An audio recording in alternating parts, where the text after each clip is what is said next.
Baik anak-anak, selamat siang semuanya. Selamat siang. Baik, terima kasih atas kesediaan kalian sudah menunggu sampai dengan waktu yang sudah ditetapkan. Sebelum kita memulai dengan pembelajaran kita, mari kita berdoa menurut ajaran agama dan kepercayaan kita masing-masing. Pak Guru minta salah satu dari kalian memimpin kita dalam doa untuk memasuki pelajaran.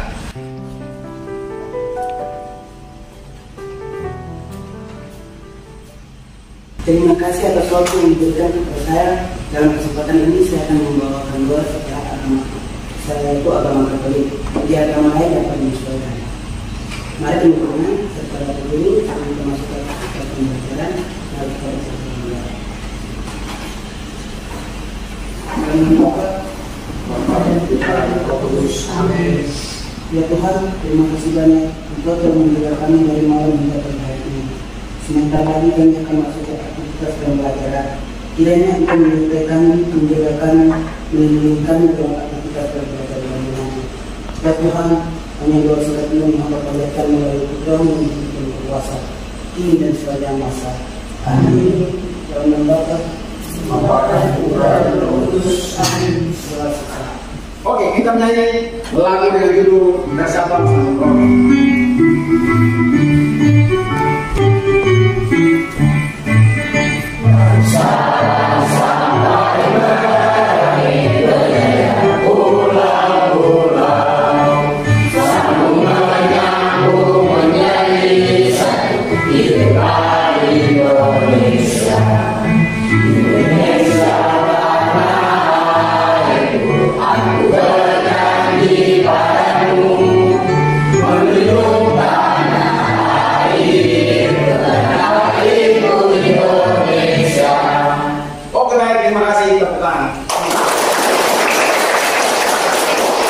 Silakan duduk.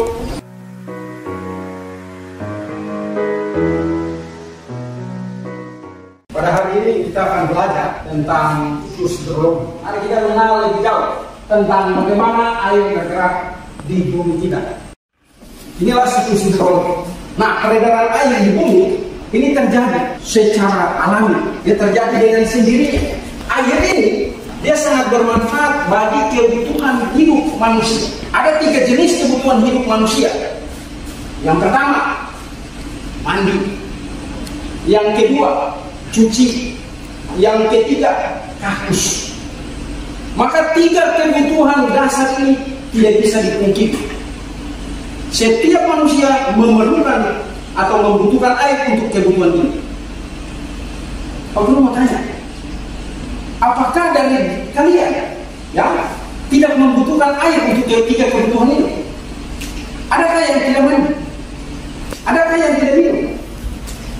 Adakah yang tidak haus? Dia bisa hidup? Enggak?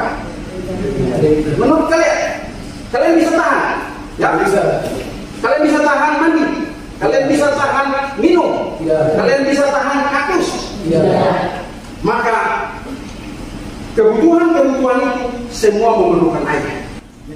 Nah, kalian tujuan pembelajaran di siang hari ini. Yang pertama, melalui model pembelajaran discovery learning dan penggunaan media tayang PowerPoint, peserta didik diharapkan dapat menjelaskan pengertian siklus hidrologi. Ya. Jadi di siang hari ini, aku mengajak menggunakan gambar media dengan tujuan supaya kalian bisa mengerti, bisa menjelaskan nanti seperti apa itu siklus hidrologi. Kalau Pak Guru berbicara saja seperti ini, banyak siswa yang belum memahami secara baik. Tetapi dengan penggunaan media seperti ini, maka Pak Guru yakin dan percaya pasti kalian bisa sangat cepat untuk memahami seperti apa peredaran air, seperti apa siklus hidrologi. Yang kedua, melalui model pembelajaran discovery learning dan penggunaan media tayang PowerPoint, peserta didik diharapkan dapat menjelaskan komponen dan tahapan siklus hidrologi secara baik dan benar. Sebentar, aku akan tampilkan juga komponen-komponen yang ada dalam siklus hidrologi. Aku kasih bocoran, ada 8 komponen yang ada di dalam siklus hidrologi. Maka perlu kalian harus tahu melalui model pembelajaran discover learning dan penggunaan media tayang PowerPoint, peserta didik diharapkan dapat mengidentifikasi siklus hidrologi atau air. Dengan media tayang ini juga diharapkan sebentar kalian bisa mengidentifikasi di dalam siklus hidrologi ada 3 jenis siklus. Ada siklus pendek, ada siklus sedang, ada siklus panjang. Kita lihat yang pendek.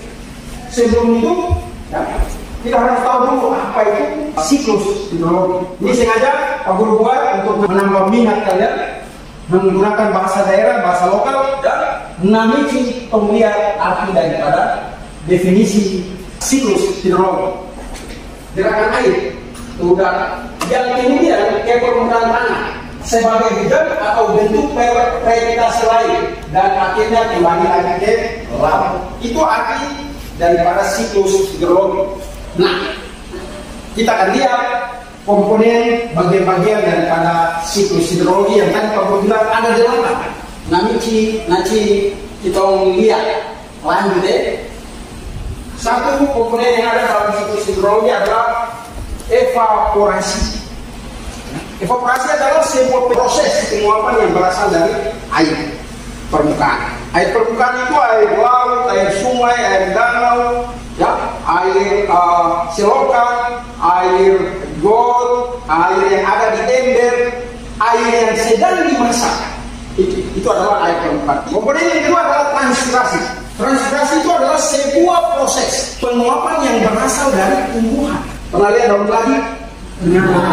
Nah, pada saat hujan turun, kena daun keladi tersebut, air yang turun itu dia tidak langsung jatuh, tapi ada sebagian air yang tertahan di atas daun keladi. Nah, air yang ini yang ada di atas daun keladi itu nanti dia akan menguap. Oke, kita lihat yang ketiga, kondensasi. Nah, kondensasi itu proses perubahan wujud air karena lihatkah uap air. Nah, proses itu akan menjadi butiran air. Komponen yang keempat, precipitasi. Precipitasi ini adalah hujan. Semua sudah pernah lihat hujan? Pernah mandi hujan? Komponen yang berikut, infiltrasi. Infiltrasi itu yang tadi Guru bilang, meresap. Air meresap ke dalam tanah. Lewat mana? Pori-pori tanah. Manusia punya pori-pori, tanah juga punya pori-pori. Jadi air yang masuk ke dalam tanah itu bingung kan? Air masuk gimana? Bingung cari. Tapi dia masuk lewat pori-pori tanah terus ke dalam. Yang keenam adalah runoff atau tadi Pak Guru bilang air limpasan. Yang lompat, yang mengalir dari daerah yang paling rendah, itu yang disebut sebagai runoff atau air limpasan. Oke, yang ketujuh kita lihat perkolasi. Perkolasi itu peresapan air di dalam tanah secara horizontal. Ini adalah evapotranspirasi. Nah, apa itu evapotranspirasi? Penguapan yang berasal dari air permukaan evaporasi ditambah lagi dengan penguapan yang berasal dari tumbuhan. Proses evaporasi dengan proses transpirasi menguap bersama-sama. Jadi air permukaan, air yang dari tumbuhan ini menguap sama-sama. Inilah yang disebut sebagai evapotranspirasi. Oke? Bisa dipelajari? Bisa paham? Bisa paham. Oke, mantap. Kita lanjut. Nah, inilah siklus hidrologi. Proses siklus hidrologi berlangsung mulai dari adanya penyinaran matahari. Hari ini memanaskan semua permukaan bumi. Jadi permukaan air, permukaan tanah, permukaan kawah daun-daun, semua ini dipanasi oleh matahari. Yang ada di tumbuhan juga akan menguap. Yang ada di sungai ini juga akan menguap. Yang ada di danau ini juga akan menguap. Penguapan juga bisa terjadi di malam hari. Ya, bisa tanpa matahari, penguapan bisa. Tetapi proses penguapan yang terjadi di malam hari sangat kecil. Proses yang pertama yang terjadi evaporasi.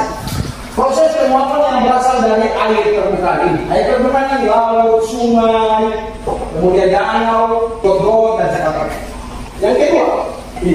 transpirasi. Apa itu transpirasi? Ternyata proses penguapan yang berasal dari tubuh.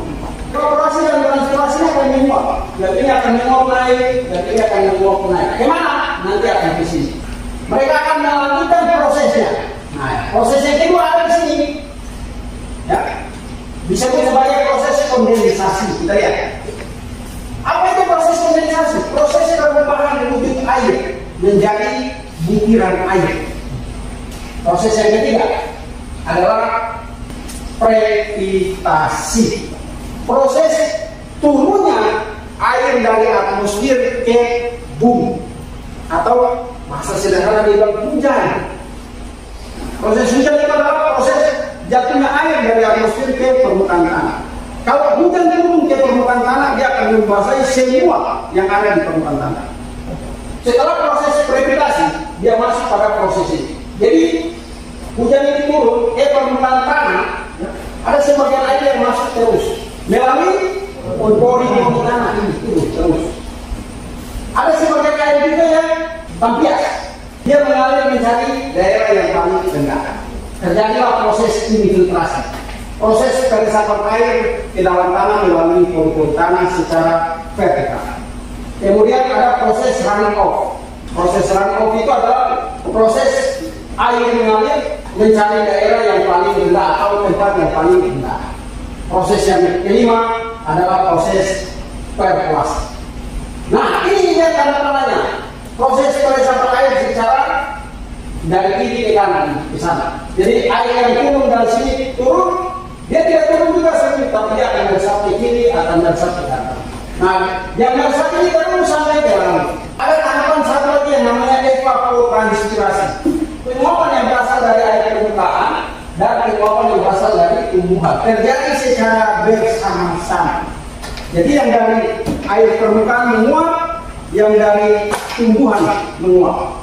Ya, mereka berdua ini menguap sama-sama naik ke awan. Nah, proses penguapan itu yang disebut sebagai proses evapotranspirasi. Inilah siklus air. Maka dia terjadi dengan sendirinya. Bisa dipahami? Bisa. Oh, mantap. Nah, kita lanjut pada karakteristik daripada siklus hidrologi. Ada siklus pendek ini. Ya. Seperti apa siklus pendek terjadi? Proses penguapan yang terjadi dari laut, dia naik sampai ke awan membentuk proses kondensasi. Ketika sudah sampai pada proses kondensasi, dia turun kembali ke mana? Ke laut. Maka itu disebut sebagai siklus pendek. Karakteristik yang kedua, nah, siklus sedang. Seperti apa siklus sedang? Lihat gambarnya. Ya, penguapan yang berasal dari air laut. Ya, menguap sampai ke awan membentuk proses kondensasi. Kemudian dia turun sebagai hujan. Maka ini ada dikatakan sebagai siklus sedang. Kita punya wilayah ini tergolong mendapatkan siklus ini karena kita tidak di laut. Ya. Kita tidak punya wilayah gunung atau wilayah dataran tinggi, tidak. Kita wilayah dataran rendah. Karakteristik siklus itu adalah siklus panjang. Nah, siklus panjang ini dia punya proses ini berlangsung panjang, penuh. Nah, proses penguapan yang berlangsung dari air laut naik. Nah, kemudian membentuk sebuah proses kondensasi. Berkumpul awan bentang di sini, kemudian dia turun sebagai hujan di pegunungan. Dia turun, kemudian dia mengalami proses infiltrasi. Selain itu proses runoff dan perkolasi. Kemudian air yang ada di dalam tanah ini dia akan meresap sampai ke sini, ke laut. Demikian penyampaian materi daripada Pak Guru. Selebihnya Pak Guru akan membimbing kalian dalam diskusi kelompok, sehingga kalian secara berkelompok mulai melihat komponen-komponen yang ada dalam siklus hidrologi, yang mana kalian dapat mendiskusikan masing-masing. Kemudian sebentar juga masing-masing akan memberikan pertanyaan. Ya, baik. Dalam diskusi Pak Guru akan memberikan lembar kerja untuk kalian. Nah, ini adalah yang namanya lembar kerja peserta didik. Pak Guru akan bagi kepada kalian masing-masing. Kemudian kalian coba mendiskusikan seperti apa proses yang terjadi dalam siklus hidrologi.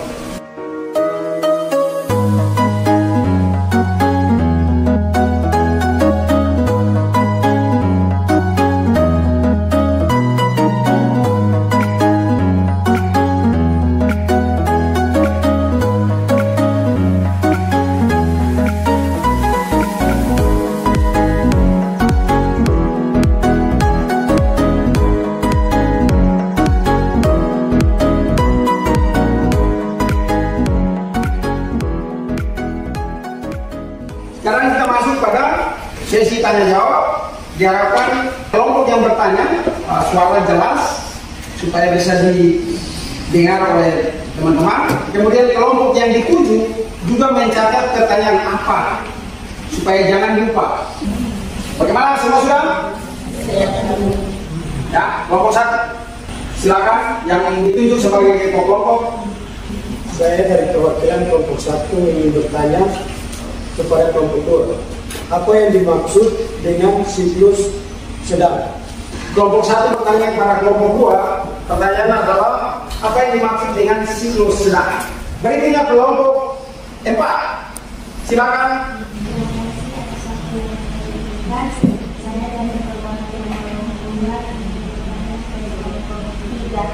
Bagaimana proses terjadinya siklus psikologi? Siklus? Oke, kelompok 4 meminta penjelasan daripada kelompok 3 tentang siklus sedang. Kelompok 3 dipersilakan.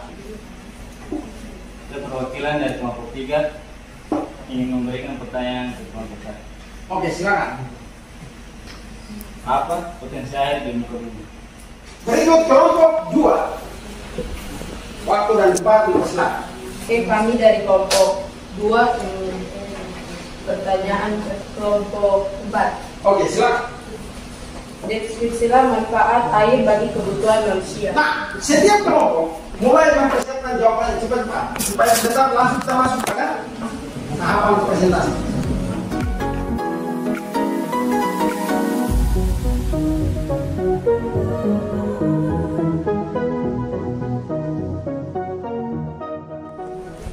Oke, bagaimana sudah? Sudah. Kelompok 1 sudah siap? Kelompok 3 sudah paham. Kelompok 2, kelompok 4. Oke, baik. Kita mulai dari kelompok yang ditanya. Kelompok 1 tadi bertanya kepada kelompok 2. Oke, waktu dan tempat dipersilakan. Kami akan menjawab pertanyaan dari kelompok 1. Sebagai jawabannya siklus sedang. Jawabannya, penguapan yang berasal dari lautan, sungai, kemudian mengalir. Proses kondensasi selanjutnya mengalami proses turunnya sebagai hujan di wilayah dataran rendah. Oke, kita berikan aplaus untuk kelompok. Siklus sedang ini. Nah, proses penguapan yang berasal dari air laut, ya, kemudian naik sampai di awan membentuk sebuah proses kondensasi. Perubahan wujud air yang ada di sini, nah dia akan dibawa oleh angin. Kemudian sampai sudah terkumpul, sudah banyak butiran air di sini, kemudian dia akan turun sebagai hujan di wilayah pinggiran pantai. Kita lanjut kepada kelompok yang berikut. Silakan. Baik, terima kasih atas waktu yang diberikan kepada kita. Di sini saya perwakilan atas kelompok 3. Di sini saya akan menjawab mengenai pertanyaan dari kelompok 4, yaitu mengenai siklus sedang. Adalah penguapan yang berasal dari laut, sungai, kemudian mengalami proses kondensasi. Selanjutnya mengalami proses presipitasi atau turun sebagai hujan. Diawalinya dataran rendah. Kelompok 4 bisa diterima? Oke, baik, kita berikan aplaus lagi kepada kelompok 3. Inilah siklus sedang, proses yang terjadi. Kelompok 4 ini proses siklus sedang itu terjadi mulai dari penguapan air permukaan. Terlebih dahulu dari air laut, ya. Air laut menguap, kemudian membentuk sebuah proses kondensasi, proses perubahan wujud air menjadi butiran air, kemudian turun sebagai hujan, kemudian meresap ke dalam tanah secara vertikal, kemudian meresap lagi secara horizontal ke laut. Oke, kita lanjut. Saya dari perwakilan kelompok 1 akan menjawab pertanyaan yang diberikan dari kelompok 3. Apa potensi air di permukaan bumi? Adalah sebagai sarana transportasi air seperti kapal, cincin, dan lain-lain. Sebagai pembangkit listrik tenaga air. Oke, baik, kita berikan aplaus untuk kelompok 1. Perlu pertegas lagi. Potensi air di permukaan bumi ini banyak. Yang pertama, potensi air bisa dimanfaatkan untuk sarana transportasi, perairan, kapal. Kapal mau berlayar, dari sini kita mau ke Merauke menggunakan kapal. Kalau tidak ada air, kita tidak bisa berlayar.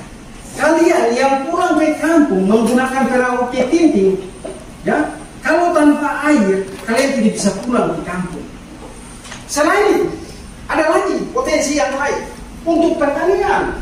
Menyirami tanaman, menyirami sayur, maka dia harus memerlukan yang namanya air. Air dipakai untuk siram sayur, supaya sayur ini bisa tumbuh, bisa segar, dan bisa dijual.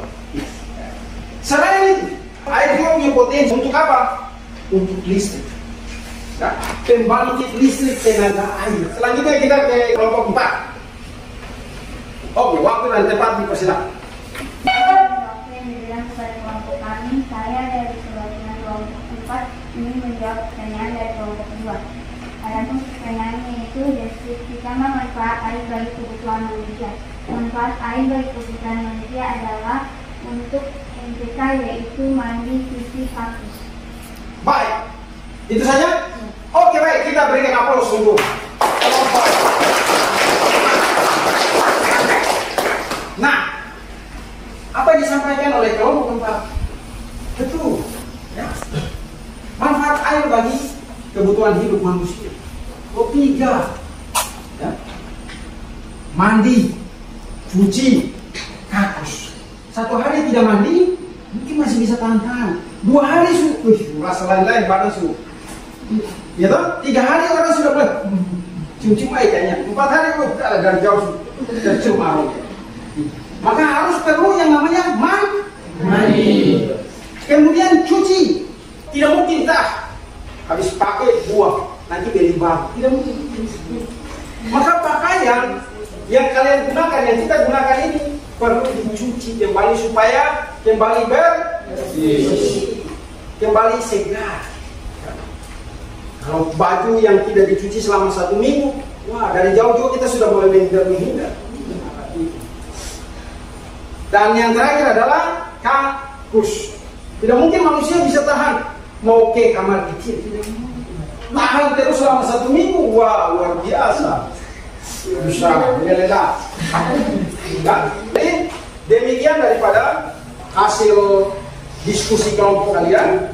Ini lembar yang tadi Pak Guru sudah berikan, LKPD atau lembar kerja siswa. Ada yang namanya tugas 1, ada yang namanya tugas 2. Tugas 1 itu adalah diskusi kelompok yang tadi. Tugas 2 adalah tugas individu yang nanti kalian pulang ke rumah, kemudian kalian melakukan pengkajian tugas. Nanti di minggu depan baru kalian boleh mengumpulkan tugas yang kedua. Bisa dimengerti? Bisa. Materinya ada di dalam bahan ajar. Pak Guru sudah berikan untuk kalian. Sebelum kita pulang, Pak Guru merefleksi kembali pembelajaran kita sampai sejauh mana, sehingga ada penguatan-penguatan yang perlu disampaikan, perlu kalian pahami dan perlu kalian ingat baik-baik. Jadi manfaat air dalam kehidupan manusia ada 3: mandi, cuci, kakus. Tahapan-tahapan atau komponen-komponen yang ada dalam hidrologi ada apa? Yang pertama, yang kuat, evaluasi. Kemudian yang kedua, yang ketiga, kondensasi. Yang keempat, presipitasi. Kelima, yang keenam, infiltrasi. Yang ketujuh, evakuasi. Dan yang kedelapan, evapotranspirasi. Harus ingat baik-baik. Kemudian 3 siklus, ya. Ada siklus pendek, ada siklus sedang, dan ada siklus pulang. Kita lihat apa itu yang namanya run off. Kalau minta salah satu coba menjawabnya. Apa itu run off? Run off adalah setelah presipitasi terjadi sehingga yang hujan jatuh ke permukaan bumi, proses run off pun terjadi. atau limpasan adalah suatu proses pergerakan air dari tempat yang tinggi ke tempat yang rendah di permukaan bumi. Oke, baik. Berikan aplaus untuk Kristen. Nah, ingat baik-baik, runoff, ya sederhana saja. Runoff adalah proses air yang mengalir di permukaan tanah, mencari tempat yang paling rendah. Itu adalah sebuah peristiwa atau sebuah proses, atau dengan kata lain adalah proses limpasan. Minggu depan, ya, di pertemuan berikut kita masih ada dalam proses dinamika hidrosfer dan dampaknya terhadap kehidupan. Tetapi kita masuk pada materi yang berikut adalah jenis-jenis sungai. Ya. Di wilayah kita sungai ada banyak sungai, sehingga perlu jadi sebuah pembelajaran menarik ketika kita melihat apa itu sungai. Nah, jenis-jenis sungai itu seperti apa? Sungai ini dia berasal dari mana sampai mana? Sebelum kita akhiri kegiatan kita di siang hari ini, karena tadi kita mengawali dengan doa, maka pulang pun kita harus mengakhiri dengan doa. Untuk itu, Pak Guru minta salah satu perwakilan dari kalian untuk memimpin kita dalam doa. Oke, silakan. Baik teman-teman, sebelum kita pulang, mari kita berdoa menurut agama dan kita berdoa.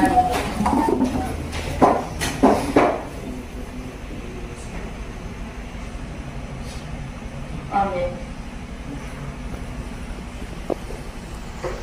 Oke, berdoa selesai. Terima kasih. Kembali ke tempat. Pak Guru menyampaikan banyak terima kasih atas pembelajaran kita di siang hari ini. Sampai di sini kita berjumpa di minggu depan, dan selamat siang untuk semuanya. Selamat siang.